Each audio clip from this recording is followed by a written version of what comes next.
O Senhor esteja convosco. Ele está no meio de nós. Proclamação do Evangelho de nosso Senhor Jesus Cristo, segundo São Lucas. Glória a vós, Senhor.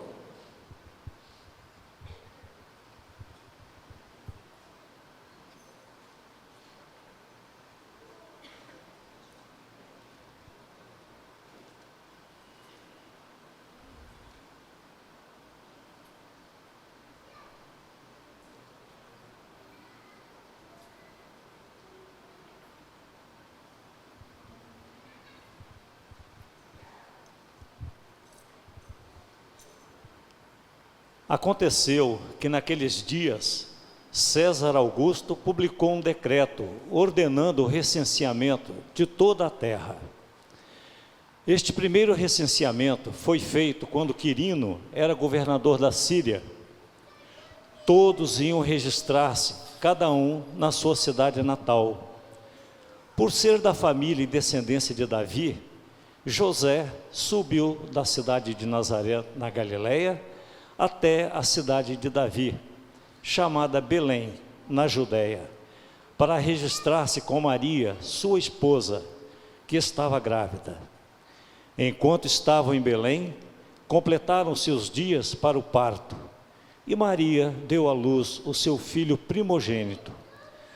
Ela o enfaixou e o colocou na manjedoura, pois não havia lugar para eles na hospedaria. Naquela região havia pastores que passavam a noite nos campos, tomando conta do seu rebanho. Um anjo do Senhor apareceu aos pastores, a glória do Senhor os envolveu em luz, e eles ficaram com muito medo. O anjo, porém, disse aos pastores: não tenhais medo. Eu vos anuncio uma grande alegria, que o será para todo o povo. Hoje, na cidade de Davi, nasceu para vós um Salvador, que é o Cristo Senhor. Isto vos servirá de sinal. Encontrareis um recém-nascido, envolvido em faixas e deitado numa manjedoura. E de repente juntou-se ao anjo uma multidão da corte celeste.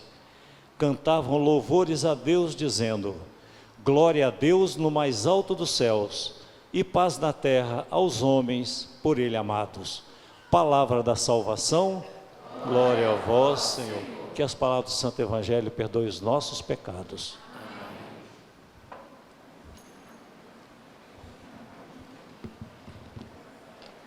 O Padre abençoa o povo e fazem o sinal da cruz.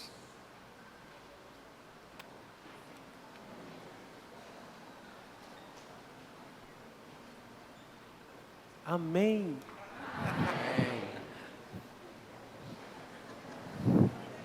Não se bate palma nesta hora. Não é apresentar a Bíblia. O padre ali, o bispo, ele abençoa o povo com a palavra de Deus. Prezados irmãos, esta noite é uma noite memorável e quero levá-los à profundidade deste acontecimento. Embora possamos saber há muito tempo da história, mas eu tenho certeza, do pouco que vou falar a vocês, a parte de nós, acho que todos nós, não temos tamanha dimensão. Há uma semana, pouco atrás, caiu em minhas mãos, por providência divina, um livro. E este livro é do século V. Homilias do Natal, de um Papa, chamado São Leão Magno. Ele governou a igreja do ano 440 a 461. Amados irmãos, confesso para vocês, eu jamais ouvi coisa semelhante acerca do Natal como esse homem. E olha que já prego muito, já li bastante, mas para mim foi um achado. E eu estou desde então em êxtase, para poder realmente saborear o que é esse momento. Então tudo que irei dizer não é de minha autoria. Só fiz uma compilação das 10 homilias. Isso aqui é o resumo do resumo do resumo do resumo. Pode ficar tranquilo que vocês não vão ficar cansados. Podemos dizer, dizendo o seguinte: é melhor sobrecarregar os instruídos sobre o Natal do que privar os ignorantes de recebê-los. Então, se você já conhece, vai ouvir de novo. Prefiro você ouvir de novo, sobrecarregá-lo de conhecimento, para não privar os ignorantes do conhecimento. Não pode haver tristeza quando nasce uma vida, ainda mais o nosso Salvador. Deus, que sondou se encontrava um homem sem pecado, não encontrando, decide então entrar na humanidade. Por isso, justo, exulte, porque se aproxima da vitória. Rejubile, pecador, porque é convidado ao perdão. Ao gentio, aos pagãos, reanime-se, porque é chamado à vida. Porque Deus entrou no mundo. Isso aqui é fundamental. Isso foi uma discussão de séculos na igreja, e quem ajudou a decidir isso foi São Leão Magno. Jesus é 100% homem, 100% Deus. Porque eles acreditavam que ele era ou só Deus, ou só homem, ou que Deus teria usado o homem para poder falar alguma coisa. Depois de tantas reflexões, Leão Magno é um daqueles que contribuiu para dizer: na pessoa de Cristo, ali temos perfeitamente pleno a natureza divina e a natureza humana. Era necessário que ele fosse homem 100%. Se não fosse verdadeiro homem, não nos teria dado exemplo. E se não fosse verdadeiro Deus, não teria vindo em nosso socorro. Ou ele é os dois, ou não, acaba aqui tudo. Era preciso que o mal fosse vencido pela mesma natureza que ele antes vencera.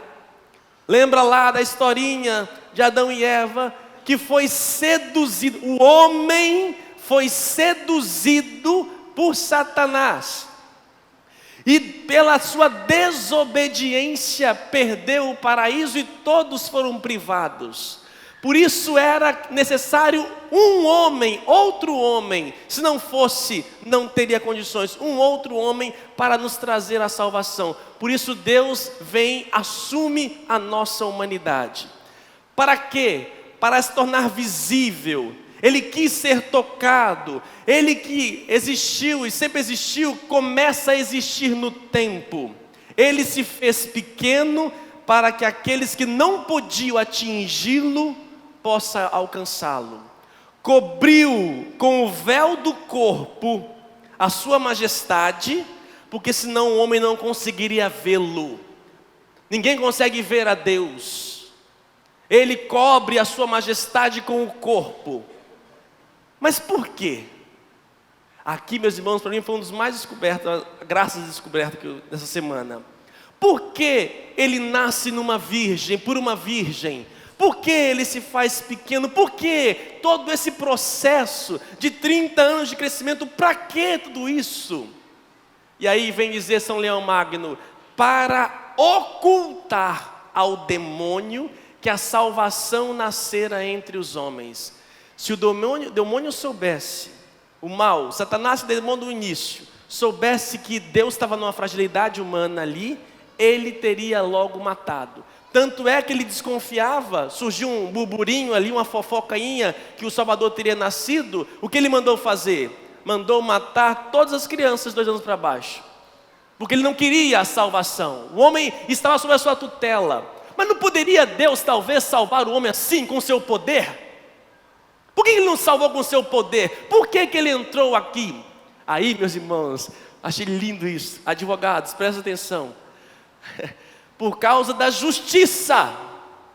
Não seria justo se Deus assumisse com seu poder e tirasse o homem das trevas, porque o homem foi seduzido na sua liberdade, pelo seu querer, e não poderia Deus agora usurpar o poder do mal. por ser justo a Satanás, ao mal, Deus então se esconde, assume a humanidade. Só que ele vem escondido, o demônio não sabe que é ele. Ele veio de uma mulher, e tanto é que o demônio achava que é uma criança normal, nasceu normal, eu estou vendo ele crescer no nosso meio, ele come, ele foi apresentado, submeteu às leis, foi circuncidado, ou seja, o que ele tem diferente? Não faz nada diferente. E ele foi crescendo, e o mal não percebeu que ali estava sendo gestado um homem verdadeiro. Era, portanto, que o justo só perdesse seu domínio original sobre a humanidade, sendo vencido no próprio terreno onde vencera. Se foi um homem que perdeu, um outro homem tem que ganhar. Isso, meus irmãos, diz São Leão Magno, todos nós, nascidos pelo sêmen, todos nós, que nascidos por um varão, trazemos em nós o pecado. Por isso São José não pode ser biologicamente pai de Jesus. Ele o é por adoção. Ele foi privado e o mal não sabia disto. Gestado e ali foi crescendo. Iludida a sagacidade do inimigo. Supunha que o nascimento do menino fosse normal. Crescia com as demais crianças. O que o mal fez então? Como faz com todo mundo? Então, enfim, infringiu-lhes ultrajes, redobrou de injúrias, cobriu de maldições, opróbrios, blasfêmias, insultos, e desencadeou sobre ele toda a violência de sua cólera. O mal fez o que fazia com todos os homens. Aí que está o problema.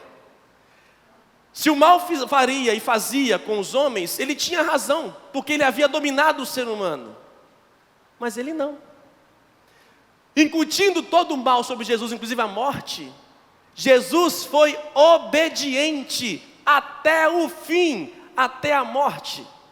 Aquilo que Adão havia não conseguido pela desobediência, ele obedeceu. Ora, se você me levou para a morte, então o pacto acabou.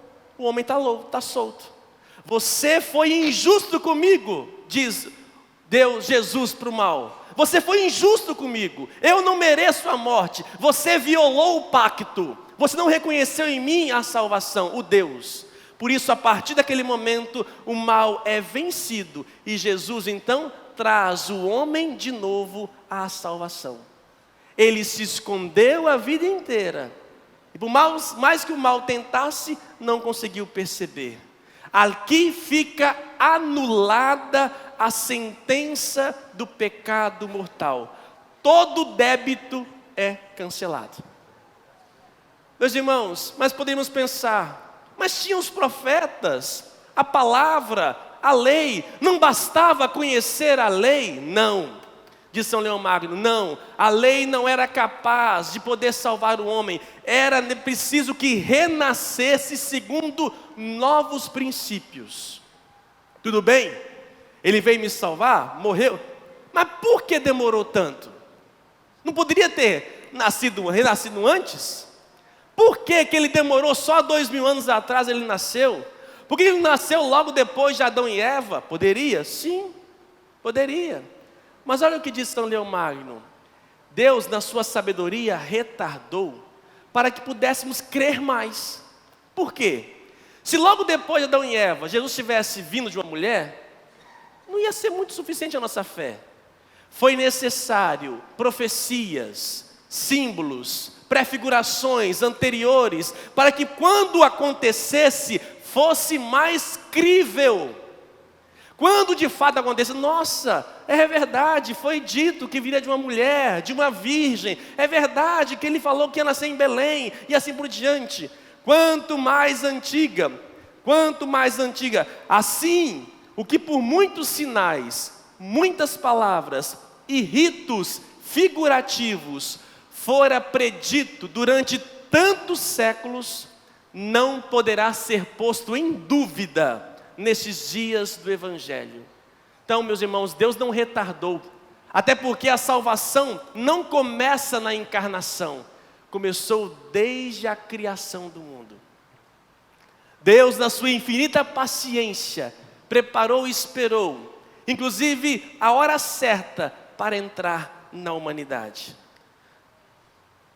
Ok, hoje dizemos então que hoje é o nascimento de Jesus, é o aniversário de Jesus, não é isso? Ok, mas quem é Jesus? Jesus é a cabeça da igreja, e a igreja é o seu corpo, não é isso que diz a palavra de Deus? Por acaso alguém faz aniversário de cabeça? Hoje é meu aniversário da minha cabeça faz aniversário hoje. Não. Se hoje é o aniversário de Cristo e Ele é a cabeça, ora bolas, hoje é o nosso aniversário. Parabéns. Parabéns para você. Hoje nasceu o cristianismo. Por isso nós damos presentes. Por quê? Porque eu sou Cristo. Cristo renasce. Ele renasce, eu também renasço. Nascemos pelo batismo, pelo batismo. É verdade, o diabo foi vencido. Ele realmente abriu, tudo bem, você venceu. Levou o homem de mim. Mas eu não vou desistir. Eu não vou desistir. Enquanto eu estiver aqui nessa terra, eu vou fazer com que tudo, armar situações para que o homem volte ao meu poderio. E aí diz São Leão Magno que o mal começa a armar armadilhas para que nós possamos cair, se revestindo de anjo de luz. Cuidado com tanta luz por aí fora. Olha o que diz São Leão Magno. O mal sabe a quem incutir ardor de cobiça. Ele sabe a quem oferecer os atrativos da gula, a quem inflamar com a luxúria, em quem infiltrar o veneno da inveja. Ele sabe a quem perturbar com a tristeza, a quem iludir com alegria. Iludir com alegria. Ele acha que está alegre, mas não está. A quem oprimir com temor, a quem seduzir pela vaidade. Mal conhece-nos. Diz ele ainda: observa os costumes de todos, investiga as preocupações, perscruta os sentimentos e procura meios de fazer mal onde vê alguém ocupar-se com interesse. Quando ele vê alguém ocupado com interesse, ele sabe. E ele ali vai tentar atingir aquela pessoa. Diz ainda: os que acorrentou entre si, ele fez peritos da arte. Diz São Leão Magno que o inimigo tem peritos na arte de enganar o povo. 440, que eu estou dizendo, ano. Por meio dos peritos, ele indica remédios para as enfermidades. Quanta gente que não vai buscando aí uma cura a qualquer custo, achando que é em nome de Deus. Cuidado, hein? Peritos do inimigo. Sinais que revelam o futuro. Vai, horoscopiano. Vai procurar lá suas dimensões. Vai. Isso não é de Deus. Meios de aplacar os demônios e expulsar os fantasmas. O inimigo tem peritos que faz a gente acreditar alguém expulsando o demônio, mas não é em nome de Deus, é perito do inimigo para atrair a pessoa. E ainda mais, toda a vida, aqueles que acreditam que toda a vida depende da influência das estrelas. Quanta gente que acha, porque nasceu na lua estrela tal, que não sei o que, em nome de uma pseudo-verdade. Mentira! Mentira! Só eu estou dizendo não. E termino dizendo: a graça de ser cristão. Tu te glorias do nome de cristão, glória a Deus. Foi dada, através pela encarnação do Verbo, a possibilidade de voltar de longe, de tão longe, ao teu Criador. Desde Adão e Eva, o homem foi muito distante de Deus. Muito distante. E pela encarnação foi nos dada a possibilidade de retornar. E aquilo que eu achei mais bonito, Deus nos deu a capacidade de reconhecer teu Pai. Você tem Pai. Foi nos tirado isso, gente. O mal quer nos colocar que nós não temos, somos abandonados aqui neste mundo. E pela encarnação foi nos dado a graça de reconhecer que nós temos Pai. E esse Pai é Deus, que não nos abandona, que cuida de nós, que faz de tudo, se reveste, sofre na obediência, para obedecer até o fim, para trazer o homem de novo ao colo do Pai. Nós não sabíamos que tínhamos um Pai. De passar a servidão à liberdade, de ser elevado na condição de estranho a de filho. Por isso, não voltes aos erros de antes, por um comportamento indigno de tua condição. Desperta, cristão. Desperta. Não vive amarrado às misérias humanas, desperta. Solta daquilo que lhe aprisiona. Existe em nós um poder, uma graça superior que entrou neste mundo para a nossa salvação. Nós não somos do mal, nós não somos do inimigo, nós não somos. Pelo contrário, Deus nos libertou. E essa libertação começou nesta noite. Por isso, ao dizer hoje Feliz Natal, o que nós queremos com isso?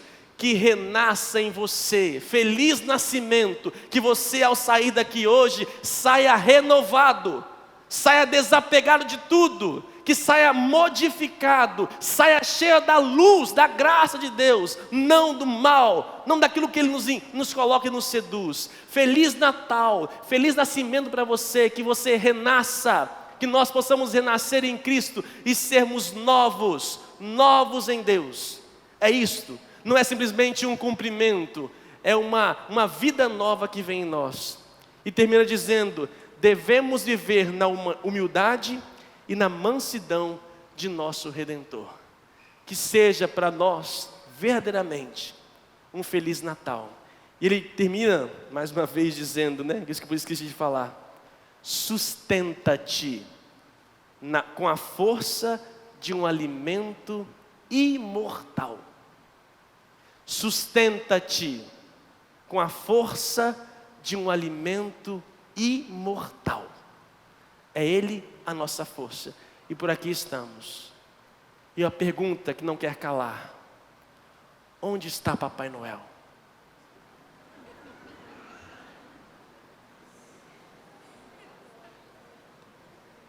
Hein, cristão? Onde está? Toma vergonha, cristão. Toma vergonha.